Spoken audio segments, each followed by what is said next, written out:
अभी अपन एक क्वेश्चन करेंगे। जो क्वेश्चन है, applied Stokes theorem to evaluate line integration of y D x plus Z D Y plus x D z, where c is the curve of intersection of sphere x square plus y square plus z square equal to a square and x plus z equal to a. ये हमारे पास question है, इसको अपन को evaluate करना है और evaluate करने के लिए अपन स्टोक थ्योरम को अप्लाई करेंगे। तो स्टोक थ्योरम का बेसिक फॉर्मूला होता है integration of line integration F dot D r equal to surface integration of curl F dot unit normal vector n into d s. तो अपन अप्लाई कर रहे हैं, तो अप्लाई करते इस वक्त हमेशा क्या करना है, अपन को सरफेस इंटीग्रेशन को यूज़ करना है। ठीक है, तो सरफेस इंटीग्रेशन को यूज़ करना है तो हमको क्या फाइंड करना है, कर्ल ऑफ एफ फाइंड करना है, unit normal vector n find करना है और सरफेस इंटीग्रेशन डीएस की वैल्यू फाइंड करनी है। तो सबसे पहले मैं क्या कर रही हूँ, यहाँ पे जो हमारे पास स्फीयर दिया हुआ है x square plus y square equal to plus z square equal to a square, और जो लाइन दी हुई है x plus z equal to a, इस लाइन का अपन रफ स्केच ड्रॉ कर रहे हैं। ठीक है, इस लाइन का अपन रफ स्केच ड्रॉ कर रहे हैं। तो ये हमारे पास स्फीयर का इक्वेशन हुआ, ये इक्वेशन हुआ x square plus y square plus z square equal to a square, है ना। इस स्फीयर को कौन सा लाइन कट कर रहा है, ये लाइन कट कर रहा है कौन से प्लेन पे, एक्स जेड प्लेन पे। लाइन किस पॉइंट पे कट कर रहा है, ए और बी पॉइंट पे कट कर रहा है। लाइन क्या है, x plus z equal to a है, x plus z equal to a है, तो ये लाइन बना, ये एक्स एक्सिस हो गया, ये जेड एक्सिस हो गया और ये लाइन बना। ठीक है, और इस स्फीयर और इस लाइन के इंटरसेक्शन से जो सरफेस बन रहा है उसका इस लाइन और ये स्फीयर का जो पोर्शन है उससे अपन को क्या करना है, इस लाइन इंटीग्रेशन को इवेल्युएट करना है। मतलब लाइन इंटीग्रेशन के लिए दो पार्ट हो सकते हैं, एक x plus z equal to है और दूसरा क्या होगा, ये वाला लाइन हो जाएगा पूरा। ठीक है, तो अपन क्या कर रहे हैं, यहाँ पे लाइन इंटीग्रेशन को यूज ना करके सरफेस इंटीग्रेशन से इंटीग्रेशन को सॉल्व करेंगे। तो सबसे पहली चीज़ कि हमारे पास एक स्फीयर है x square plus y square plus z square equal to a, उसको कट कर रहे हैं इस लाइन से x plus z equal to a. ये चीज़ें समझ में आ गई। अब इसके बाद हमको क्या करना है कि पोर्शन पर समझ में आ गया कि स्फीयर सरफेस इंटीग्रेशन किस पोर्शन का निकालना है। अब अपन को सबसे पहले क्या फाइंड करना है, कर्ल ऑफ एफ फाइंड करना है। तो कर्ल ऑफ एफ फाइंड करने के लिए पहले एफ को डिफाइन कर लेंगे। यहाँ पे एफ डॉट डी आर की वैल्यू दी हुई है Y D x plus Z D Y plus x D Z. मतलब कर्ल ऑफ एफ की वैल्यू होगी Y I plus Z J plus X K.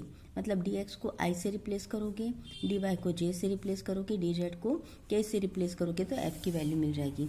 मतलब एफ को लिखा हमने Y I plus Z J plus X K. और फिर find करना है अपन को curl of F. Curl of F के लिए फॉर्मूला होता है I J K del by del X del by del Y del by del Z, और उसके कोफिशिएंट है आई के कोफिशिएंट वाई जेड एक्स। इसको अपन को सिंप्लीफाई करना है तो आई के कोफिशिएंट हो जाएंगे 0 -1 प्लस जे के कोफिशिएंट होंगे 0 -1 प्लस के कोफिशिएंट होंगे 0 -1। तो ये हो गया माइनस आई माइनस जे माइनस के माइनस आई प्लस जे प्लस के। ये हो गया हमारे पास कर्ल ऑफ एफ की वैल्यू। ये हमको कर्ल ऑफ एफ मिल गया। अब यूनिट नॉर्मल वेक्टर चाहिए। फिर से इस सरफेस को देखो, इस सरफेस को देखने से क्या बन रहा है, यूनिट नॉर्मल वेक्टर। नॉर्मल किस डायरेक्शन में होता है, हमेशा आउटर साइड डायरेक्शन पे होता है। तो जब इस स्फीयर को इस लाइन से कट करेंगे तो उसका आउटसाइड डायरेक्शन क्या होगा, नॉर्मल का डायरेक्शन क्या होगा, जो ये लाइन है x plus z equal to a उसके आउटर डायरेक्शन पे जाएगा, क्योंकि ये पोर्शन तो हमारा कट चुका है। तो हमारे पास नॉर्मल किस लाइन से मिलेगा, x plus z equal to a से मिलेगा। तो फाई की वैल्यू क्या होगी, फाई की वैल्यू होगी x plus z equal to a. इससे अपन को क्या डिफाइन करना है, नॉर्मल को फाइंड करना है। किसी भी सरफेस का नॉर्मल क्या होता है, उसका ग्रेडियंट होता है। तो अपन को क्या फाइंड करना है, उसका ग्रेडियंट फाइंड करना है। फाई क्या हमारे पास x plus z equal to ये ए या फिर x plus z minus a लिखा, इसका ग्रेडियंट फाइंड करना है। तो ग्रेडियंट के लिए फॉर्मूला क्या होता है, ग्रेडियंट के लिए फॉर्मूला होता है i del phi by del x plus j del phi by del y plus k del phi by del z, है ना। तो i del phi by del x मतलब वैल्यू क्या हो गई, आई ये हो गया एक्स का डिफ्रेंसिएशन हुआ तो आई, वाई का फाई का डिफ्रेंसिएशन वाई के रिस्पेक्ट पे 0, के जेड का डिफ्रेंसिएशन हो गया के, तो आई प्लस के। अब यूनिट नॉर्मल वेक्टर चाहिए इसका, तो इसका यूनिट नॉर्मल वेक्टर का फॉर्मूला क्या होगा, ग्रेडियंट ऑफ फाई अपन मॉड ऑफ फाई। तो ग्रेडियंट ऑफ फाई क्या हुआ, जे आई प्लस के, और इसका मॉडुलस वैल्यू क्या होगा, रूट ओवर 1 + 1 मीन्स 2। तो ये हो गया unit normal vector N cap की वैल्यू। अब हमको क्या फाइंड करना है, curl of F dot unit normal vector N cap find करना है।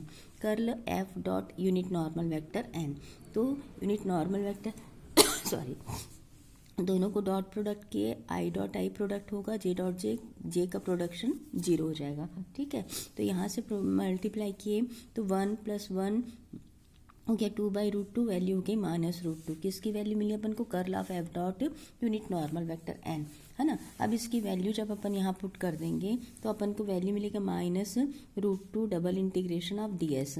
अब ये ds के लिए क्या हो जाता है, ये एरिया का फॉर्मूला है। अब एरिया कैसे मिल रहा है ये देखना जरा।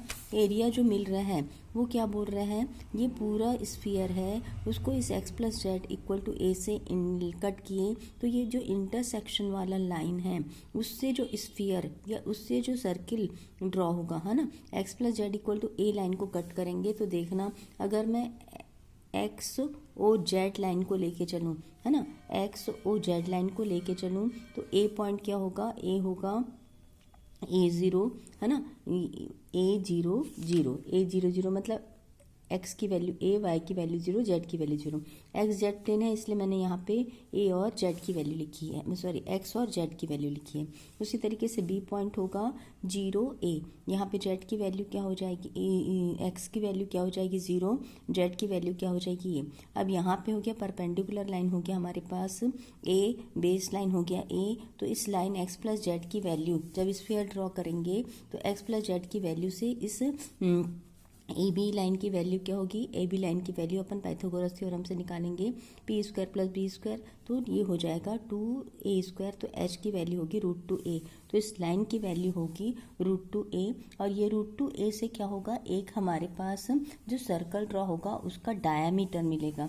ये √2a क्या है, इस सरफेस पे जो सर्किल ड्रॉ हो रहा है उसका डायामीटर मिल रहा है।